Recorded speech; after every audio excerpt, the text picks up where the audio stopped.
Aminado ang Department of Migrant Workers na napupuno na ang ilang pasilidad sa Kuwait. Nagkakaroon ng kaunting pagkaantala sa pagpapauwi sa mga Pilipino roon. Saksi si Jamie Santos. Sa videong yan na ibinahagi sa GMA News, makikita ang ilang OFW na nanunuluyan sa shelter ng Philippine Embassy sa Kuwait. Siksikan sa loob ng pasilidad.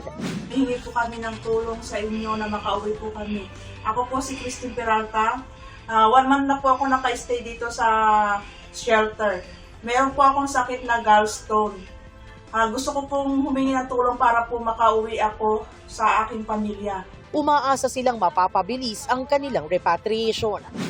Hirap na po kami dito dahil yung mga nandito na nagtagal na, may sakit na rin. Ubo, sipon, naghalo-halo na, tapos yung mga bagong dating na gusto magparipat, nahawaan na rin. Aminado ang Department of Migrant Workers na napupuno na ang ilang pasilidad, nagkakaroon ng kaunting pagkaantala sa repatriation. They're safe. We're feeding them, we're protecting them. They are in alam mo yung shelter natin sa Kuwait nasa nasa magandang lugar, nasa magandang neighborhood. Kaya patuloy lang natin silang tutulungan. They are under our care. So it's just a matter of pinapakain natin sila, tapos yung tulugan. Mainit ngayon doon, so merong adequate cooling facility accommodation natin. And it's just a matter of time, makakauwi sila. Humingi na rin ng pasensya si Secretary Kakdak sa mga naghihintay pang makauwi. Ang nangyari dyan,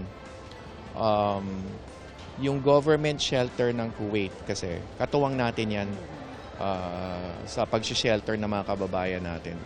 So, before they leave, they are taken to the government shelter. Punong-puno ngayon yun ng ibang lahi. So, pati yung ating proseso naaantala din. But rest assured, we will help them go home. Umabot na sa halos 2,000 Pilipino ang napauwi mula Kuwait. Pangalawa sa may pinakamaraming repatriates sa rehiyon kasunod ng United Arab Emirates. Ako si Jamie Santos, ang inyong saksi.